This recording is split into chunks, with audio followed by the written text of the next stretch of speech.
Have you ever been in a moment where you're super excited, but at the same time you feel like you get sick to your stomach? That's me. Well, we're continuing our series, I Declare War. Let me calm down here first. So first I would like to say to the worship team, amazing job, thank you.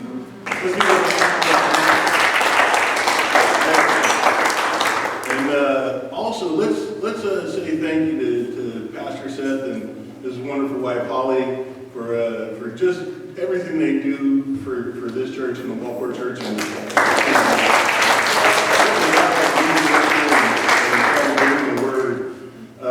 before I forget, and only because as I was about 3/4 of the way done with my message here, my wife says, well, I don't know if you want to switch things or maybe you could add it in, but remember Mondays is Veterans Day, so maybe you could do something. It's like, well, maybe I'll just acknowledge Veterans Day because I can't change it. So yeah, wonderful if you're a veteran. Thank you for your service. All right, let's get into it. So in this I Declare War, we're talking about spiritual warfare, and Pastor Seth has talked about how we can do this warfare with the way we think and with our words. And what I'm going to be talking about today, because over the course of putting this together, one other little side note. He gave me the reading materials that we're pulling from, and he says, don't worry, there's tons of illustrations. It's easy to put a sermon together. It's much easier than any other time. And so I'm reading this book, and I'm like, what is he talking about? I don't see any illustrations. And then if you ask my wife, I went into panic mode all week, and I was like, I don't know what I'm going to say. Maybe I'm just going to not talk about this. Maybe I am. Maybe I'm going to talk about something else. But I really started praying, and I feel like the Lord is giving me something to say. So, unfortunately, we got into traffic between Florence and here, and so I didn't get a chance to get all of my graphics dialed in. But if you want to write this down, the title is Being Rude is Not Cheap. Being rude is not cheap. So to start off, my name is Jeremy Parker. I live in Florence. I've been married going on 18 years. And if I'm being perfectly honest, I am bad at managing myself. Do you ever say things, do things, post things on social media, only to realize that what you put out there is not exactly what you intended? Meaning, the message that you get across is not what you wanted to get across. Things like, in my relationships, I don't want to fight with my wife. I love it when we laugh together, when we watch television together. That's one of my favorite things to do because she puts up with me talking to the TV. I want to see her smile. I love her smile, and when her funny nature comes out, it just makes my heart sing. I like talking about crazy stuff with her. I come up with some very weird ideas for TV shows or foods or just weird stuff. And so sometimes I can be difficult. I get moody. I get depressed when I'm trying to come up with a sermon and nothing is really gelling together. I can say some downright rude things. And dealing with my mother, I love it when we can talk about old memories that make us happy. We love to talk about the ducks and how they're doing and how they're not doing sometimes. And it can just be amazing. But again, sometimes I can say the wrong thing. In dealing with, when I worked in the semiconductor industry, I love getting along with my coworkers. I love training people. I love being trained. But sometimes I can have a short fuse or a short attention span, and that can lead to conflict. I just don't like conflict. I don't like the bad part of me that can come out when my emotions are not in check.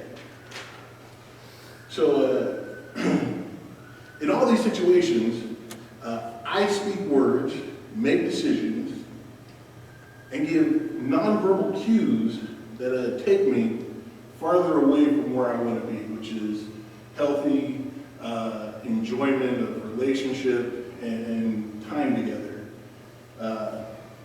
Maybe someone can identify with that. And I don't know, sometimes I feel like I'm all alone in some of these situations.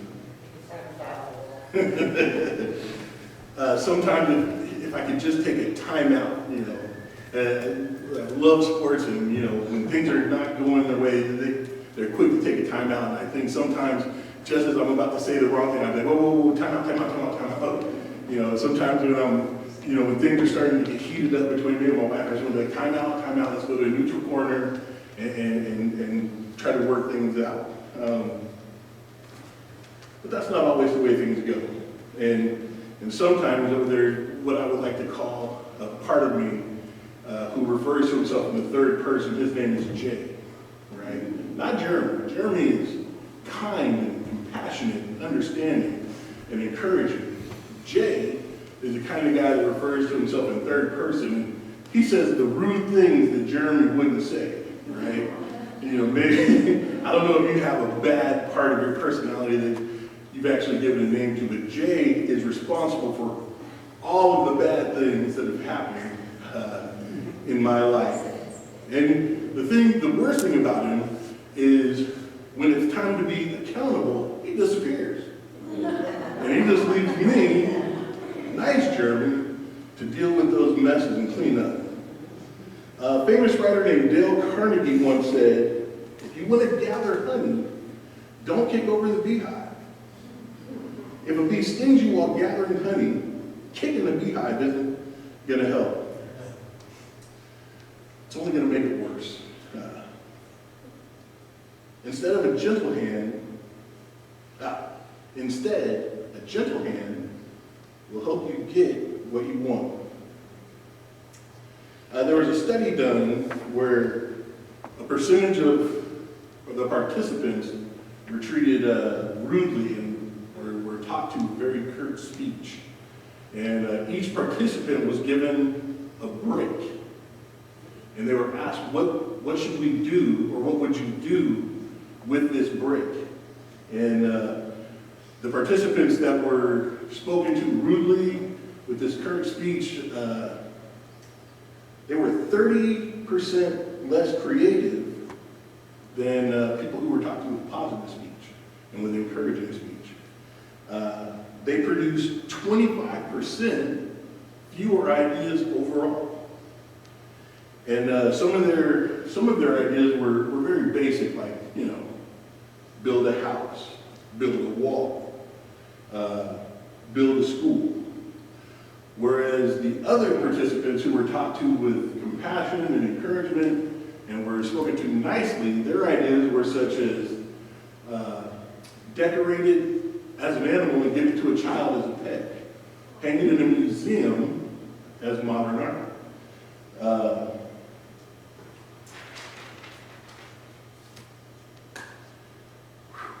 It's just us. Or use it as a marker, as a goal marker for a game of street soccer or football.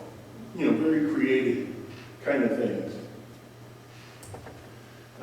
Even observing negative behavior caused people in the study to perform 20% worse on word puzzles.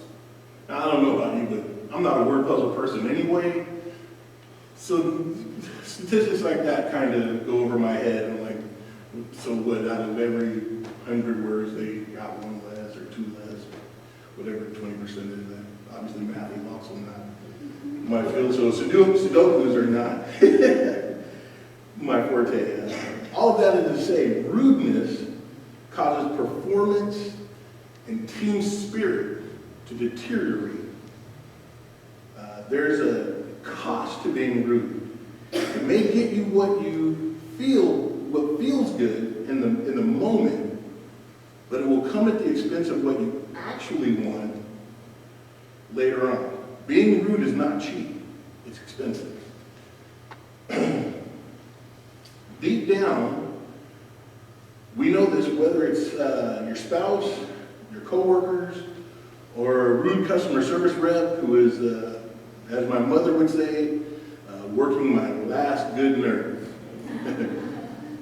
We know just making it worse. We know we're just making it worse, but we don't care. We want to kick the beehive. And just a little story that I love to tell of this kind of a situation is one night a few years ago, my wife made pork chops for dinner. And it was just the two of us, so she portioned out some for me, portioned out some for her. I finished mine and I went back to the kitchen to get more pork chops. Well, she made a comment to me that was probably very innocuous. I don't even really remember what it was, but it made me feel like she was calling me greedy. So I said, you know what, I don't want a pork chop. I don't want any more pork chops. She said, well, just go ahead and take it. I was like, no, I don't want it. And at this point, I had already dug my heels in, and I wasn't going to take this pork chop.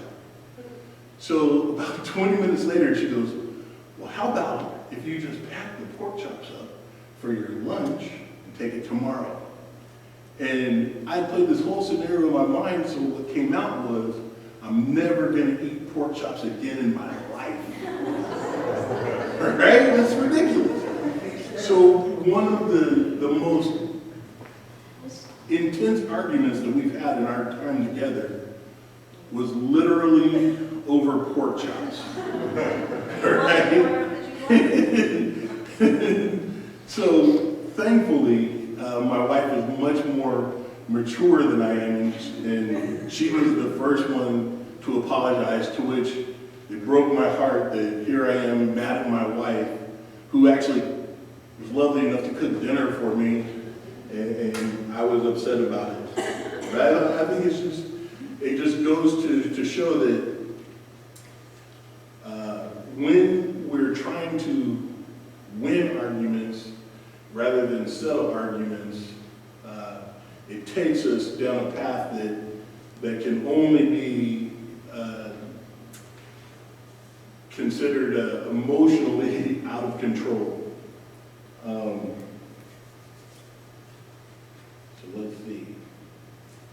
Proverbs 30, verse 32 says, if you have been foolish in exalting yourself, or if you have devised evil, put your hand over your mouth.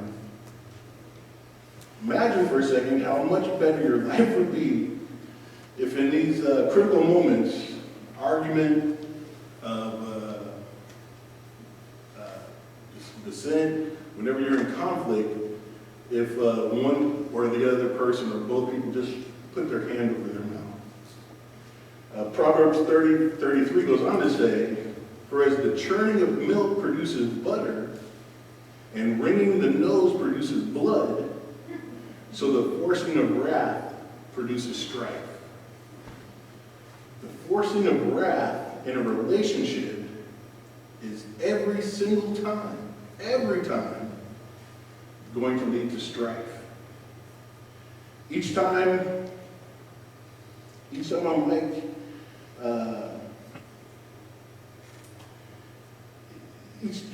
each time I feel like, okay, this is obvious. This is an obvious thing. I know the path that I'm going down. I know when we're arguing that it's getting out of hand. But at the same time, it's like a vehicle that's out of control. You know something's wrong and you wish something could stop it. But it's got a mind of its own. And even once it's happened, I feel like, no matter the situation, if if I'm on the phone, if I'm face to face with someone, if we're at a location and then we both leave. When I leave, I'm like, I can't believe it. I can't believe that happened. How could they say that to me? How could I say that to them? How did it get so out of control? And yet,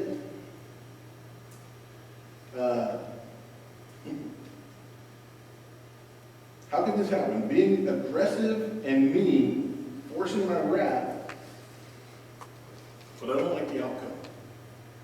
I'd like mostly to say that wasn't my intention. I mean, I think a lot of us, whenever we fight with someone and there's a misunderstanding, we think, well, I didn't intend for that to happen. I didn't want that outcome. But here's the funny thing about intention. Your behavior doesn't matter, especially when you're talking about intentions. Only your actions do. What you actually say, what you've actually done, that's the only thing that matters, not your intentions. This is the impact you have on the world, and it's what you're accountable for, your actual actions.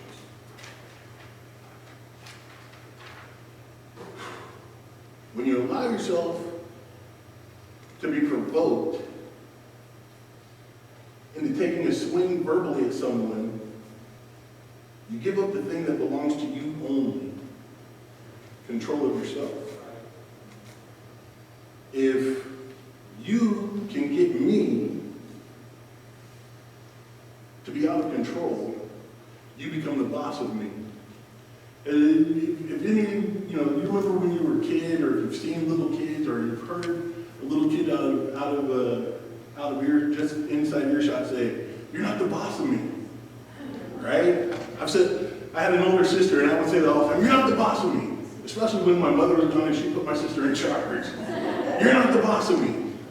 The truth is, as soon as you say, "You're not the boss of me," that person has become the boss of you, because they have successfully pushed your buttons, keyed in the key code of your emotions to take you out of control. And I know what it's like to be triggered. When I feel ignored, belittled, stereotyped, it's almost too easy for me to get upset. And then and then Jay comes out and he says things that I couldn't imagine actually saying to my wife, to my mother, to my friends. And it's horrible. I don't like handing control of my emotions, my life, to other people or circumstances. I don't like making bad choices. I don't like saying harsh words. But there's a freedom in realizing that no matter what someone else does, I still have a choice. We still have a choice. We still have a choice. And that choice is, I can choose to not be offended off my initial impulse of offense. Because I was made in God's image, I can choose to not do what I feel. Let me say that again. Because I was made in God's image, because we were made in God's image, we can choose to not do what we feel. Among other things, this is what makes us really different from animals. There are numerous exercises and, mind games that people will give you in practice to help manage your emotional instability. But the gist of these deal with 4 different areas or different rules. Analyze, extrapolate, prioritize, navigate. And I want to talk about those 4 things. When you analyze, this is when you get to say exactly what you want. Not to the person, by the way, this is in your mind, or you write it down on a piece of paper. That's probably for the best. And I get it. whenever you're in the heat of an argument, it's hard to say, wait, let me write down exactly what I really want to say to you and throw it away. But, these are things that in a perfect world, you kind of think about an argument that you had and go back and work it out. So you say exactly what you want to say, whether you're angry, you're sad, you feel rejected. Dig deep and let it out. Don't hide from any part of these emotions. Feel the tidal wave that pushes you to the most negative of your behaviors. Whenever you do this, analyze what you want to do and why. If you keep doing it enough, you'll notice a pattern. When this happens, it makes me do this. When that happens, I respond like this. The more we understand the emotions that drive our words, the better chance we'll have to process before we act on them. The world would have us hit pillows or punching bags or squeeze stress dolls and do all these other external things to deal with our stress.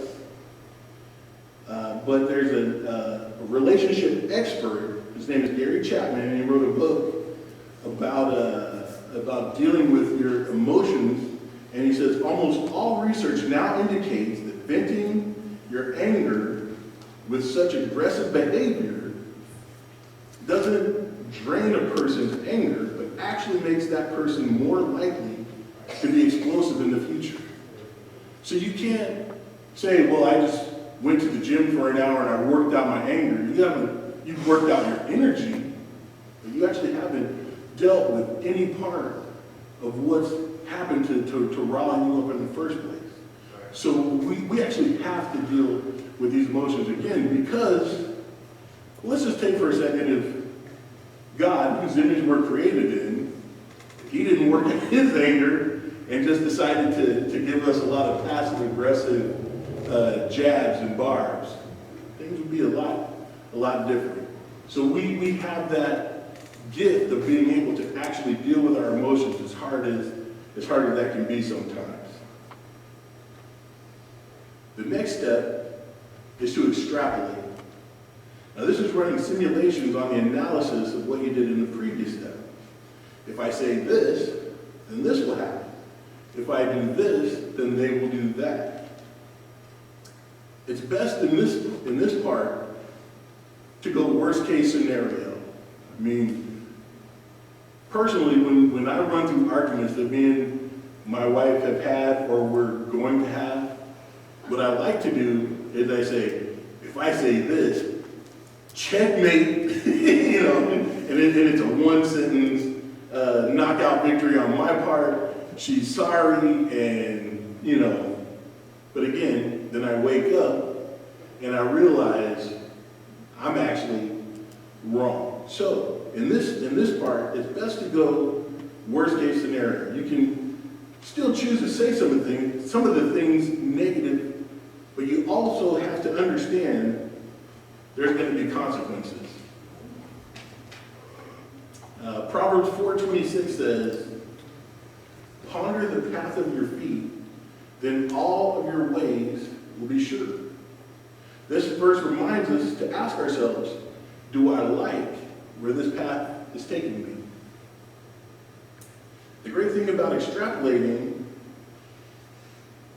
is the more you do it, the more you realistically size up yourself and are able to rein in your emotions before you get to the point of no return.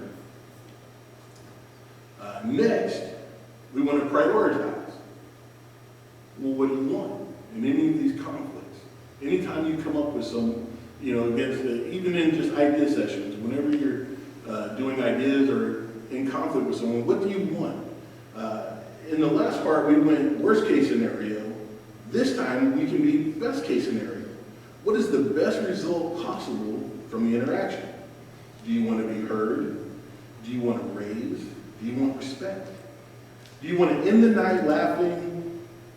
Well, this is personal for me. Do you want to end the night laughing and kissing and just watching TV on the couch?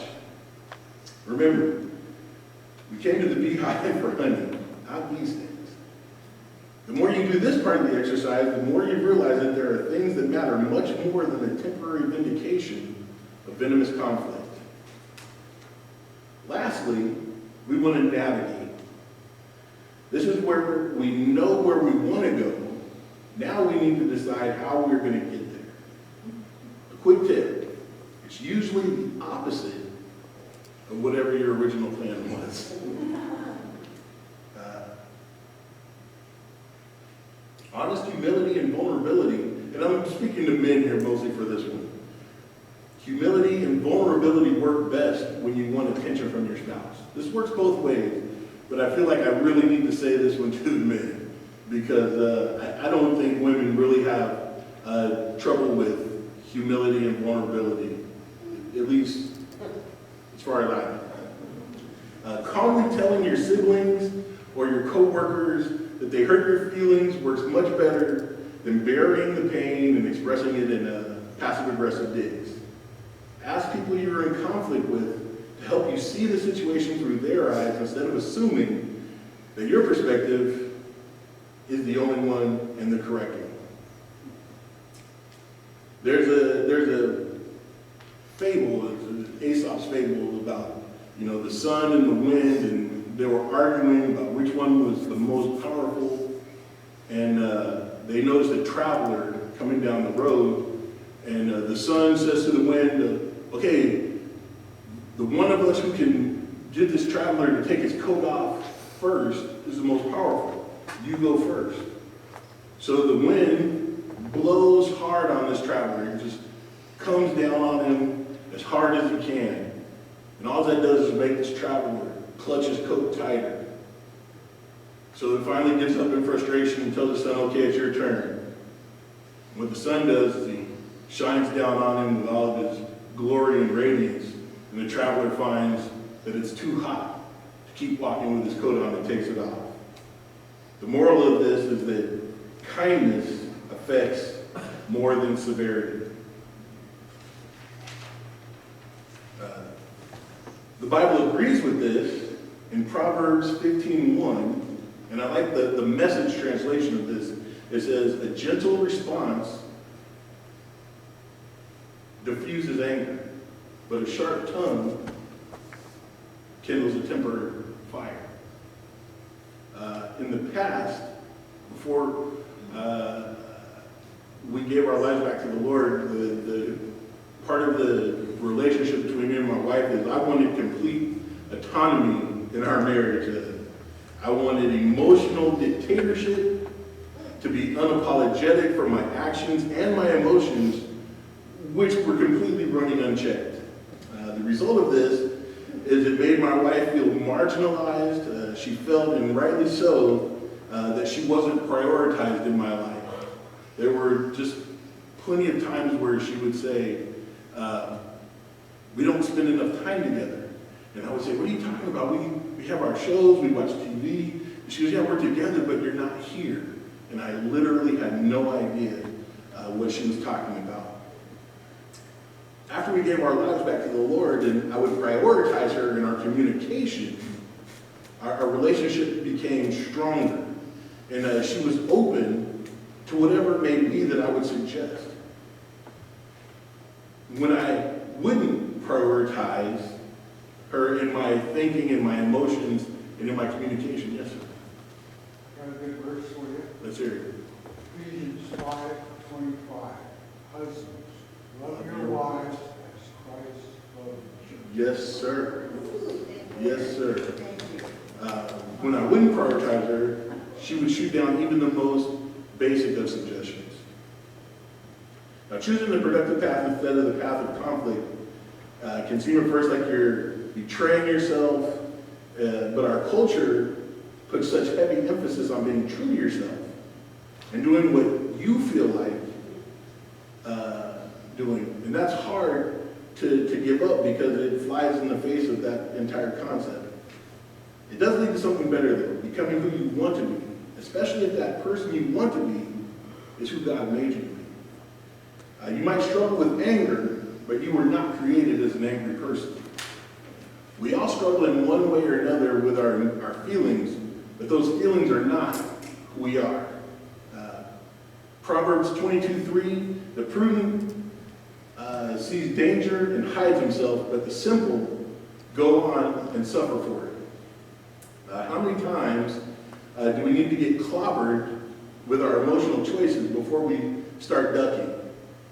Before we start taking note of the situations that blindside us and incite us to a negative response that we don't like, and we take note of what they have in common so that we can see them coming and crouch down when we need to. Our perspective is another key to keeping our rudeness in check. Knowing that our perspective is not the only one in how we see a situation, even though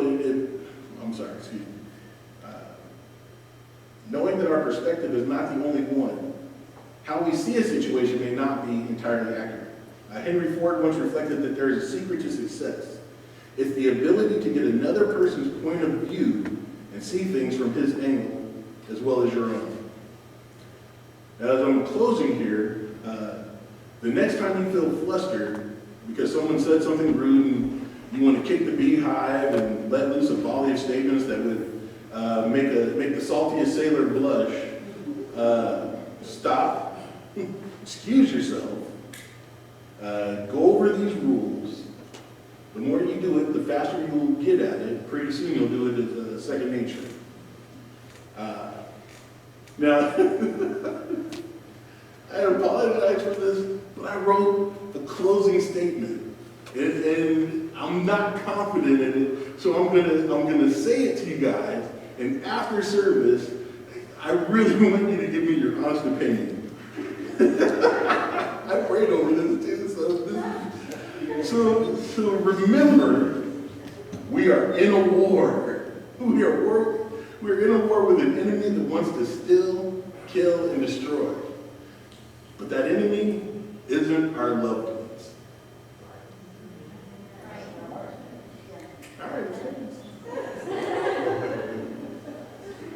All right, let me pray for you guys. Thank you, Heavenly Father. You have blessed me completely. I thank you for this time. I thank you for this body. I thank you for this family. Lord, as we go into our week, I just pray that anything I've said is filtered through your Holy Spirit. And whatever ears receive it as your word and not mine. I thank you again for this opportunity. And I just lift your name on high. In Jesus' name I pray. Amen.